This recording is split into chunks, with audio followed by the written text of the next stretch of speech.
Hi everyone, my name is Kahlil Green and I'm also known as a Gen Z historian. Today I'm here with Blavity to talk about teaching Black history to Black youth.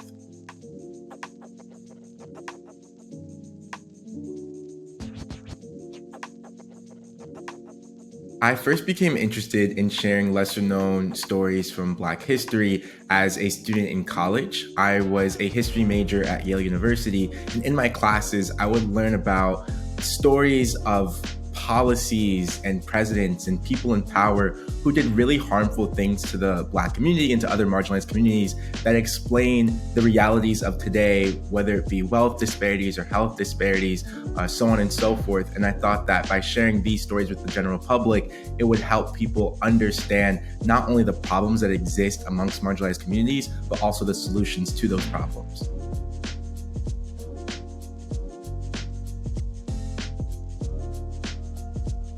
Right now, Gen Z is obsessed with TikTok. The TikTok algorithm is very famous. Right now, Gen Z is obsessed with TikTok, and one of the reasons is because of the TikTok algorithm, which recommends videos that are very interesting and entertaining for all of the app's users. So I was able to use TikTok's popularity and its ability to make any video go viral to incorporate history lessons in a fun and very interesting way. And the app is unique in that because of this algorithm that is unique to the platform, videos from creators who don't have a huge following can still reach millions of people if the video is interesting enough. So my first ever TikTok, before I had even one single follower, I posted it and it got 1 million views in just one day. And that TikTok was about Martin Luther King Jr. and the whitewashing of his legacy. And from there, I was able to make a lot more videos, have those videos go viral, and transport history lessons to a wide audience on a platform that wasn't known for history education at the time that I started, but now is known for that because of its ability to skyrocket someone's popularity.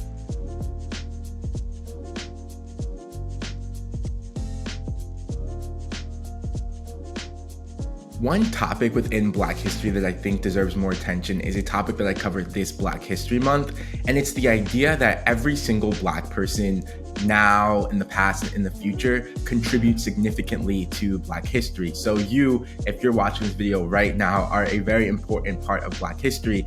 And I think something that we do, which is very important, is to honor and glorify our ancestors, or these sort of mythologies or ideas of what people or Black people in the past did or looked like, especially when we think back to like Africa. And I think that has a very important role within the Black community, but it's also equally as important to uplift contemporary Black figures, not even just the ones who are famous or accomplished or revolutionary, but your everyday Black person that you see on the street, because each person, every person who is Black is important for Black history and has a story to tell.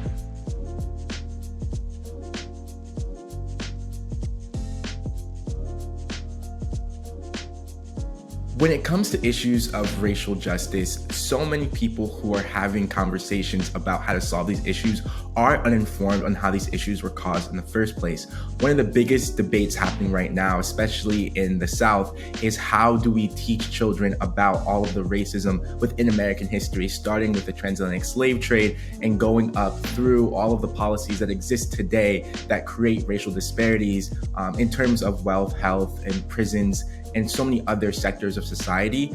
And by educating people on how these issues came about, on the specific policies, the specific people in history who created or devastated the Black community, whether it's Robert Moses and his redlining and urban development in New York City, or Ronald Reagan and his defunding of social institutions, it's very important for people to understand who and what has harmed the Black community, because once you pinpoint where those issues come from, it's that much easier to dismantle the effects of them and also instill new laws and new civil rights measures that can then uplift our community and move us towards equality.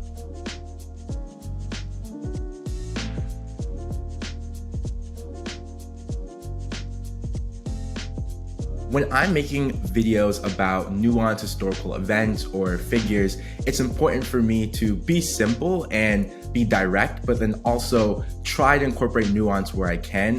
One way that I do this is by breaking up lessons into series. So I'll have a 1-minute video introducing the topic to an audience, whether, let's say for example, that topic is cultural appropriation. The first video will be what is cultural appropriation. The second video might be one example, the third video might be another example, and the fourth video might be responding to comments to clarify things that I said previously. So the important thing to think about when you're a content creator making videos on these complex topics is to break the topic down into smaller chunks and then try to make as many videos as you can explaining it, but each video should be its own complete narrative as well.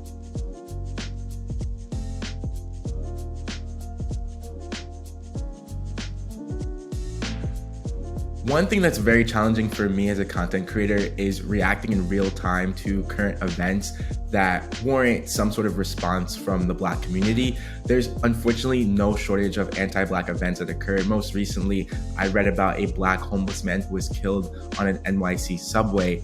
And it's very hard to not only report on these events emotionally and in terms of gathering all the facts, but also providing some sort of takeaway or actionable for the audience so that they feel like they can do something about what's happening. So because I'm trying to stay on top of what's happening, but also provide a lot of educational value, it can be very demanding and very taxing to create videos at times.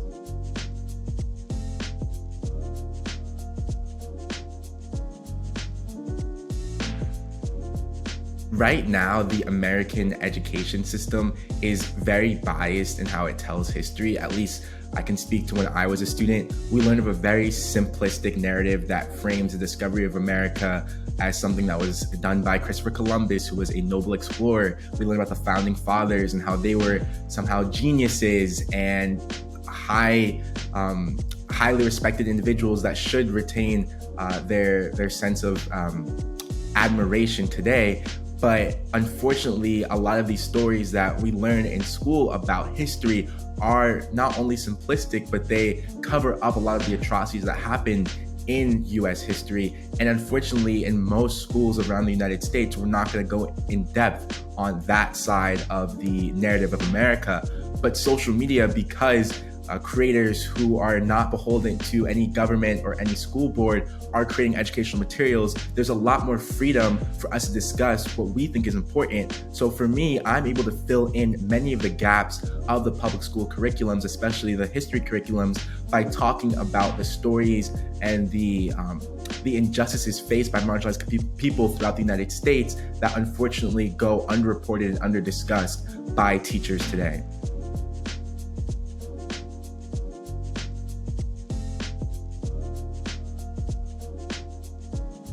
So my role in the larger movement of creating social change and raising awareness around social justice issues is to educate young people and to get them enthusiastic and knowledgeable about American history and American politics and American injustice, so that as they find opportunities to actually take action, they can come in feeling confident and aware of the issues that they want to address.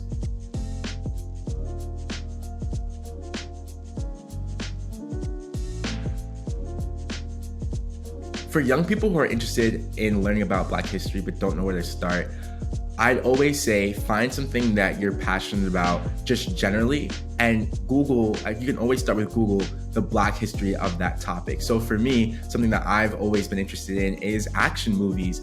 And for Black History Month this past year, I decided to just Google the history of Black action movies and Black action stars. And I actually did a really cool video about Jim Kelly, who was the first Black martial arts film star who appeared in Bruce Lee movies. And that was my entry into this lesser known Black history story that when I told to the people on social media, they really resonated with and they found a lot of interest in. And that all started for me combining my passions with my desire to learn about Black history and starting there. And from there, from that point where you merge Black history with your other interests, you can then branch out to other topics as well.